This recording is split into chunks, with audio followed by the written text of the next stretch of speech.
Je ne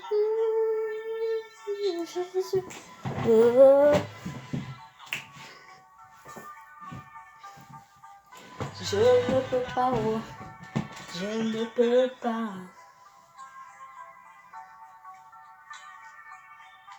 Si l'on peut donner tout l'or du monde. Non, non, non, non, non, non, non. Si l'on peut donner, avoir l'entier de ce monde. Non, non, non, non, non, non, non, non. Si l'on peut donner l'entier de ce monde. C'est dit non, non, non, non, non. Ah. Bonjour, bonjour, bonjour, bonjour, bonjour à tous et à toutes. C'est encore moi, toujours Marie-Michel. Nous allons se retrouver ce soir sur un nouveau sujet pour la vie au quotidien. Comme je vous l'avais toujours promis, je ferai toujours des petites vidéos pour sensibiliser.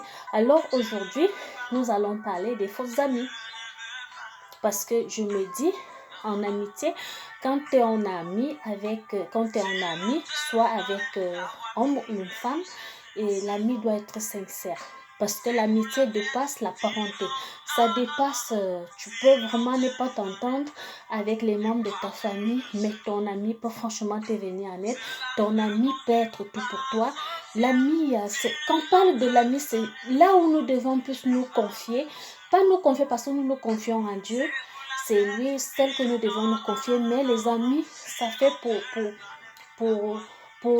pour avoir quelqu'un avec qui partager des bons moments, même les moments les plus difficiles, même les difficultés que nous rencontrons, même ce qui te dérange, tu peux le dire à ton ami pour que ton ami puisse t'apporter un aide, un plus. En fait, c'est ça. Donc voilà le message que je voudrais passer pour des amis, des faux amis. Voilà. Et je vais baisser d'abord un peu.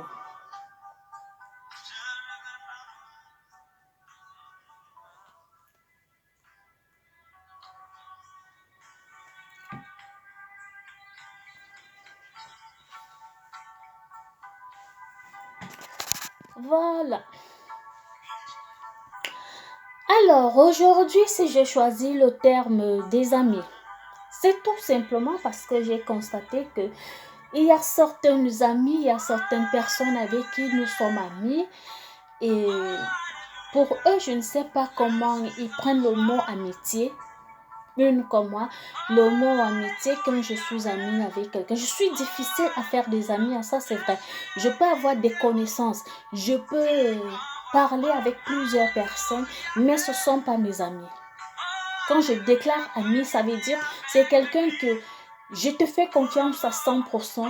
Ça veut dire c'est pas quelqu'un qui va quitter de loin pour venir me dire qui tu es. Parce que moi, je connais qui tu es. J'essaie de te connaître. J'essaie de connaître ce que tu es capable et ce que tu n'es pas capable. Au point que quand on vient me dire de quelque chose, je sais que non, ça, elle est capable. Ça, elle n'est pas capable. C'est de ça qu'il est question avec un ami. Connaître son ami. Connaître ce que son ami peut faire et ce que son ami ne peut pas faire. Et qu'est-ce qu'on attend des amis? L'amitié n'est pas une prise en charge. Déjà, je vais commencer. L'amitié n'est pas une prise en charge, mais c'est juste une collaboration, une façon de s'aimer, de se réunir quand on peut. Voilà. Jésus, mon consoleur, il est toute ma force. Il est mon rédempteur. Alors, un jour, j'ai une amie que j'ai franchement considérée comme une amie. J'en avais une qui était décédée, père à son âme. Après, je me suis refait encore une amie. Et je me suis fait, peut-être si je peux dire franchement, des amis, je peux compter 4. Une qui était morte et des autres sont là. Et les autres, on était amis jusqu'aujourd'hui, hein, mais un peu séparés encore. Certains ponts étaient un peu coupés. Et une que j'ai franchement à la dernière minute restée, on a passé franchement beaucoup d'années ensemble. Au point que moi, plein de personnes savent qu'elle est ma sœur aînée. Je ne l'ai jamais considérée comme une amie. Auparavant, c'était une amie, mais après, elle était devenue une sœur. Les gens qui me connaissent et qui connaissent aussi cette amie savent toujours qu'elle était une grande sœur, n'a jamais été une amie. Voilà, pour moi, c'est comme ça quand quelqu'un devient une amie que j'estime beaucoup. Elle devient ma sœur, elle n'est pas mon amie. Alors, nous avions tous galéré ensemble, nous avions tous vécu ensemble. Et je sais que elle a toujours voulu mon bonheur, comme moi aussi j'ai toujours voulu son bonheur. Oui, c'était ça. Mais quand nous avions franchement galéré, hein, ça c'est les histoires on a peut-être à 10 ans d'amitié. On a galéré, nous avons traversé plusieurs étapes ensemble. Nous avons fait plusieurs choses dans la jeunesse ensemble. Nous avons marché ensemble dans la vie des jeunes filles. Plein de trucs que franchement quand on dit amis, on sait de quoi. Les amis savent, ceux qui sont franchement amis savent de quoi je vais parler quand je dis faire plein de choses ensemble en tant qu'amis, c'est ça qu'on appelle amis.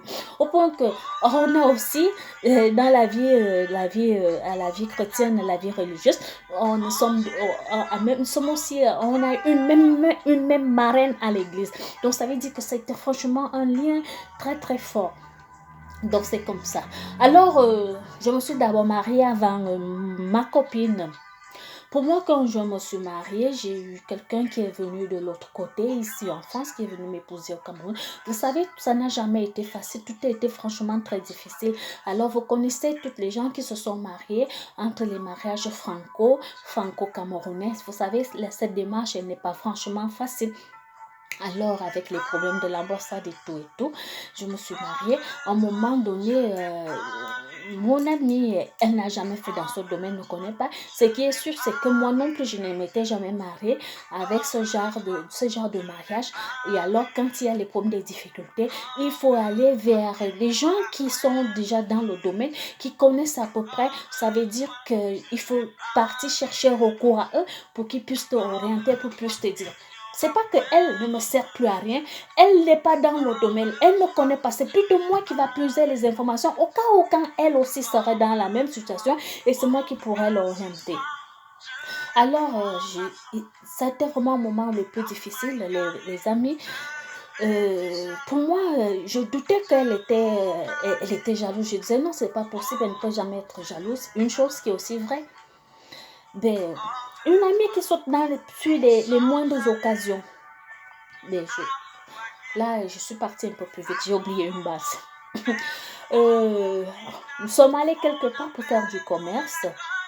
On a eu des difficultés. Elle n'est plus jamais retournée là où nous étions pour faire du commerce. C'est moi qui ai retourné là-bas. Et la personne qui nous faisait toujours aller pour faire ce commerce, et on a eu un souci dans la forêt. Où j'en ai entendu plein de choses qui venant de moi, qui venant d'elle aussi, qui est mon amie. Je dis, mais non, mais pourquoi cette personne qui nous amène ici, on arrive dans un endroit où les gens ne nous avaient jamais vus, mais les gens savent qui nous sommes et qu'est-ce que nous faisons et alors pour moi, ça m'avait vraiment pas arrangé. Elle a eu un souci, un problème où elle a voulu que je fasse un faux témoignage et moi, je n'ai pas voulu faire ce faux témoignage. Et alors, elle a fait de moi son ennemi. Et elle est sortie de la forêt avant moi. Elle a vu mon ami, qui est aussi son ami, lui dit, ben écoute, Marie-Michel, si racontait tout ce qui n'était pas du tout vrai. En fait, et quand je reviens de la forêt, moi, la première personne que je cherche à voir, c'est elle. Mais elle me reçoit froidement. J'ai senti qu'il y avait quelque chose. Moi, je n'avais même pas encore ouvert ma bouche. Oh, elle était comme ça. Même ses enfants, même sa fille, même sa nièce avec qui elle vivait. Tout le monde me voyait d'un mauvais œil. Tout le monde...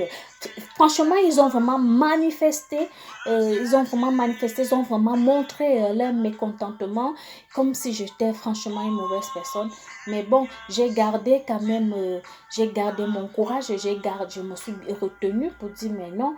Et là, elle me dit, écoute, c'est elle qui nous a amenés là-bas, pourquoi tu allais faire ci, pourquoi tu allais faire ça. Ça veut dire une amie qui est avec son ami, des amis, qui ne connaît pas qui tu es, qui doute de toi pour un moindre truc. Elle ne cherche pas à connaître, elle ne dit pas que non, cette personne, je la connais mieux. Et puis, elle s'en va comme ça. il a fallu que c'est quelqu'un d'autre qui a vécu la même situation avec qui nous étions, qui vient lui contacter pour lui dire, bon, écoute, ma chérie, ça s'est passé comme ça, comme ça, comme ça, comme ça. Textuellement, comme je suis venue lui dire, c'est la même chose qu'elle prend une autre version, qu'elle se rend compte que, non, j'avais raison. Quand elle revient, moi, en tant que je suis son amie et que j'ai toujours aimé, j'ai fait comme si de rien n'était. Mais ça, j'ai plié le doigt que une amie doit déjà connaître sa personne. Ça veut dire qu'elle peut déjà connaître quand nous vivons. Et deuxièmement, quand je me mariais avec toutes les difficultés que j'avais déjà au niveau des ambassades et tout, je cherchais de reconfort, il fallait monter à gauche, il fallait. Non, le moral n'était pas, j'avais trop de difficultés, j'avais des problèmes, j'étais franchement, j'en avais franchement là. Et elle est entrée en guerre avec moi comme si elle avait un problème. Malgré que j'avais tous ces difficultés, mais je trouvais un peu de place pour de notre amitié. Je voulais qu'on célèbre, malgré qu'il y avait les difficultés. Mais j'avais toujours besoin qu'on se retrouve comme avant, qu'on célèbre de notre victoire tout doucement. Je commence et qu'elle aussi va arriver. Voilà, jusqu'à elle faisait comme si toujours la même chose, comme bizarre. Mais un jour comme ça, moi, je lui laissais du temps avec aussi mes occupations de tout ça. Mais je lui ai envoyé un jour un message en disant, mais qu'est-ce qui ne va pas? Pourquoi tu te comportes ici?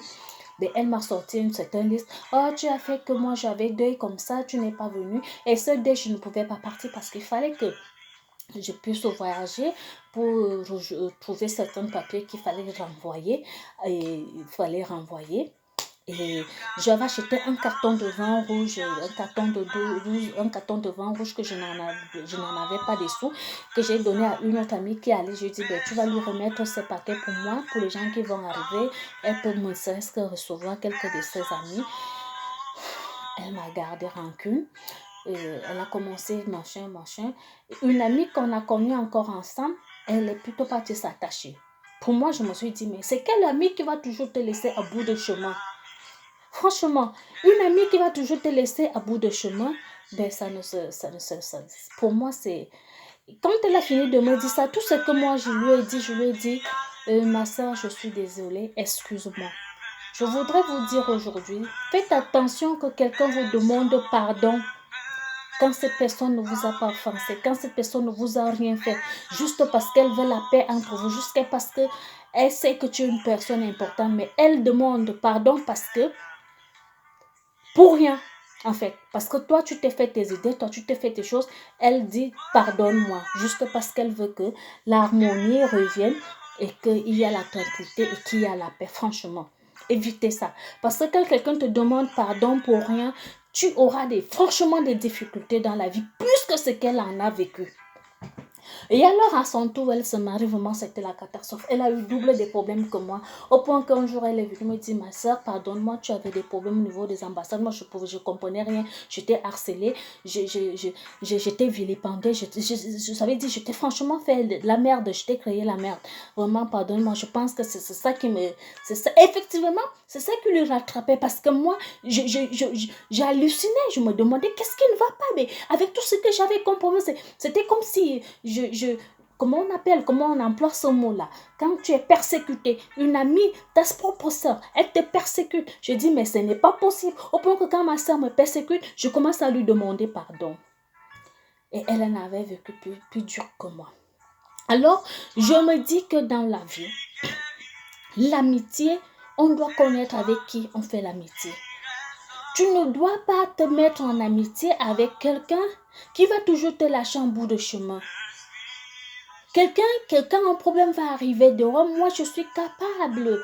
Quand je suis en amitié avec quelqu'un, je te connais parfaitement au point que je n'ai pas besoin que c'est quelqu'un d'autre qui vienne me faire le commérage, qui vienne me faire des ragots, qui vienne me dire, écoute, non. Quand quelqu'un vient me raconter une histoire que je n'étais pas là, je sais déjà que ma soeur est capable de faire ci, elle est capable de faire ça, elle est capable de faire ça. Je ne peux pas accepter et je n'accepte jamais que quelqu'un vienne me dire. Mais une amie qui vient toujours parce qu'on lui a dit, parce qu'elle a vu ça, parce que ceci, elle te laisse en bout de chemin. Je pense que ce genre d'amitié, parfois, dans ce genre d'amitié, il y a une qui va toujours être un peu tolérante, elle va accepter à un moment donné. elle va dire, mais bon, oh, arrêtons. À un moment donné, ça va franchement arriver au moment où on va dire, mais je me rends compte que tout le temps, c'est toujours moi qui fais les premiers pas. Et une amie que tu peux l'appeler du matin au soir, elle ne décroche jamais son téléphone. Elle va t'appeler quand elle en aura besoin, ou soit entendre ta voix, quelque chose qui la distrait, ou quand elle a un sujet pour commenter. Et quand toi, elle t'appelle, toi, tu décroches immédiatement, ben, pendant des années. Mais si toi, tu l'appelles en l'instant, peut-être comme ça, elle ne va jamais te prendre au téléphone. Ce genre d'amis, à un moment donné, on se dit non, je pense que c'était bon, il faut en arrêter là. Alors, je voudrais dire aux gens que l'amitié est comme un mariage aussi. Mais sauf que ce n'est pas une prise en charge. C'est qu'on doit se soutenir, devons être présent. Tu dois connaître ce que ton ami est capable de faire. Au point que même si elle n'est pas là et que tu es devant un tribunal, tu es capable de témoigner en disant, je sais que telle personne est comme ça, comme ça, comme ça. C'est-à-dire, tu connais ta personne de cœur. C'est pas quelqu'un qu'au bout de temps, tu dandines. On ne dandine pas. Quand tu n'es pas fixé, tu ne peux pas connaître, tu ne peux pas accepter ton ami, tu ne peux pas connaître ce que ton ami est capable de faire et ce que ton ami n'est pas capable de faire. Juste parce que tu rencontres une autre amie, tu es facile à partir, tu es facile à aller t'accrocher et oublier celle avec qui tu traverses les moments difficiles. Et par contre, quand toi, tu en as besoin, elle se tend, elle pleure, elle crie. Bien sûr que cette amie était franchement une amie, elle était l'âge. Pas qu'elle était une fille très large, quand elle en a, elle partage, elle donne ça pour ça, franchement bien, mais hypocrite, franchement hypocrite. Par contre, moi, je ne suis pas hypocrite, c'est pourquoi je dis tout. Moi, quand ça ne va pas, je dégage tout là et j'oublie, je passe dessus, mais franchement hypocrite. Les amis hypocrites, c'est pas bon. Une amie doit connaître déjà, c'est comme si une femme qui connaît bien son mari ou un mari qui connaît sa femme, mais quand je vois déjà ma femme comme ça, je sais que c'est comme ça. Un mari peut témoigner à l'insu de sa femme, ma femme est comme ça, comme ça, comme ça, et des choses qui sont vraies. Je pense qu'en amitié aussi, c'est ça. Alors, les amis, nous qui sommes amis des amis, essayons de comprendre nos amis, essayons de bien étudier nos amis, au point que nous ne devons pas lâcher nos amis en cours de chemin, quels qu'en soient les problèmes. Si la mère et fille, ça fait des problèmes, le père et fils, ça fait des problèmes, combien de fois une amie et une amie, ça peut bien se faire des problèmes aussi, mais connaître déjà la valeur de son ami, connaître ce que son ami est capable de faire, et ne pas laisser son ami en bout de chemin pour moi, quand je décide déjà de laisser une amie, ça veut dire que je me rassure que tout va déjà bien dans ta vie. Et en plus, moi, toutes les personnes, les filles avec qui j'ai été franchement amie, ce sont les gens qui n'ont jamais regretté d'être avec moi parce que je ne me jette pas des fleurs. Mais je sais, j'ai une bonne moralité. Je sais que quand une amie a besoin de moi, je suis là au moment qu'elle a besoin de moi. Et je sais quoi lui dire, quoi lui porter comme conseil, ce que je suis capable de faire. Ça ne sert à rien de donner les mauvais conseils à son ami. Non, non, non, ça ne sert à rien. Tu vois que ton ami est en train d'aller à la perdition, mais toi, tu es là lui donnant les mauvais conseils. Toi, tu la poses dans les mauvaises choses. Et ça, ce n'est pas une amitié, ça. Ce n'est pas de l'amitié. Un ami, ça, c'est comme ta propre vie aussi. Ce que tu peux faire, c'est ça que tu donnes conseil à ton ami. Mais certains jouent l'hypocrisie. Vous êtes ensemble, elle te tue, elle te poignarde, elle te coupe la tête, elle fait toutes des horreurs, mais elle se dit ton ami. Non, un ami ne fait pas ça. Sincèrement, les amis, c'est comme si tu signes aussi l'alliance avec Dieu. Prends ton ami comme ta propre sœur. Quand elle est en difficulté, soit en difficulté, prie pour ton ami. Moi, j'ai toujours eu, quand je ne prie pas, mais le jour où je me décide à prier, je prie pour toutes mes amies. Dieu m'est témoin. Je prie pour toutes mes amies. Je les aime toutes. Alors, c'est ça qu'on appelle une amitié. Donne des conseils, des bons conseils à ton ami. Pas celle qui fait l'hypocrisie avec son ami, que tu vois ton ami en train de souffrir, ton ami n'est pas dans un bon chemin, dans un bon sens. Toi, tout ce que tu fais, c'est de la rabaisser, c'est par derrière, dire des choses, mais croire que quoi, et puis après tu reviens, tu dis c'est mon ami. Je pense que c'est pas une très bonne amitié. Donc alors, dans l'amitié, soyons humbles, soyons justes, soyons vrais, disons même nous des vérités en tant qu'amis. Disons-nous des vérités. Parce que l'hypocrisie, ça sert à rien. Ah non, l'hypocrisie, ça sert à rien. Disons-nous les vérités. Alors, dans l'amitié, il faut que l'amitié soit une amitié vraie et disons-nous des vérités et pardonnons-nous et aimons-nous. Disons-nous tout simplement que nous sommes des sœurs. Voilà le message que je voulais passer ce soir pour l'amitié. Alors soyons tous bénis dans le nom de Jésus. Et gardons toujours la foi. Croyons en Dieu. Dieu est capable de tout. Alors toutes mes copines qui sont encore célibataires, je vous déclare au nom de Jésus que Dieu vous donnera la lampe de votre cœur, la lumière de votre sourire. Alors, toujours prier, restez toujours sereine et tout vous trouvera toujours sur place. D'accord? Alors, je vous fais des gros bisous. Je vous dis à très bientôt pour une nouvelle vidéo. Le Seigneur est merveilleux.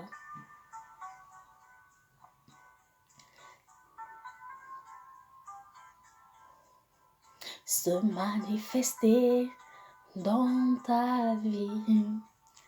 Ne t'ai-je pas dit que si tu crois, tu verras ma gloire. Nous verrons tous la gloire de Dieu.